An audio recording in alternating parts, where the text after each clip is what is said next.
Council is now fully aware that the security situation in the east of the DRC has deteriorated, in particular due to attacks by the M23 against the civilian population, the National Army and UN peacekeepers.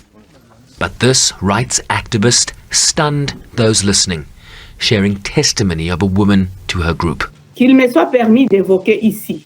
She told us the following story. A member of my family was kidnapped and the kidnappers demanded a ransom of $700. The family land was mortgaged to pay this ransom. The kidnappers told me where to go and to leave the money, and they asked me to go there in person. But it was a trap. They brought me there, they tied me up, they beat me, they undressed me.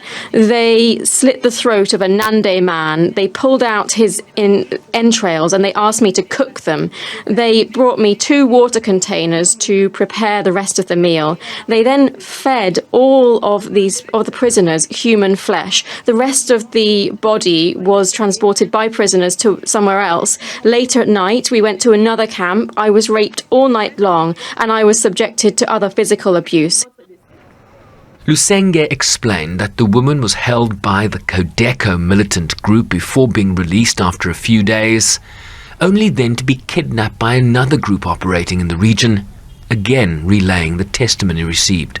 Malheureusement. Unfortunately, I was detained once again by another group in another village, and I was held as a sexual slave for several days. There again, I was asked to cook and eat human flesh. I have suffered all forms of degrading and inhumane treatment. One day, thanks to God, I was able to escape and return to my village, and the member of the family for whom the ransom was demanded had already been murdered.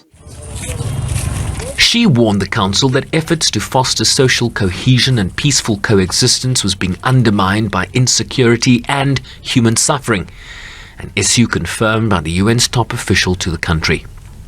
In this highly charged context, it is incumbent to the Security Council to lend its full support to the region's effort to defuse the current diplomatic and security tensions between neighboring states and put an end to the scourge of armed groups.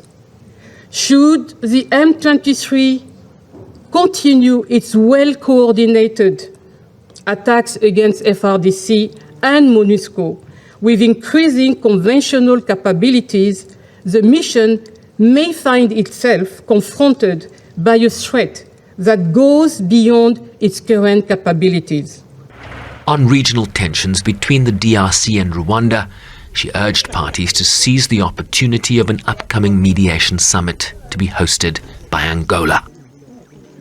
Council heard from the special representative that the intensification of the M23 attacks and resulting regional tensions had unfortunately called into question the positive dynamic in recent years between the DRC and Rwanda.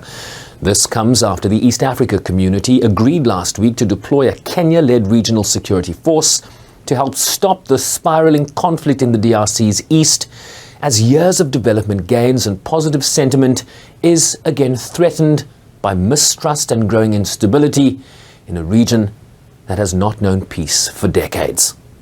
Sherman Bryce, please, SABC News, New York.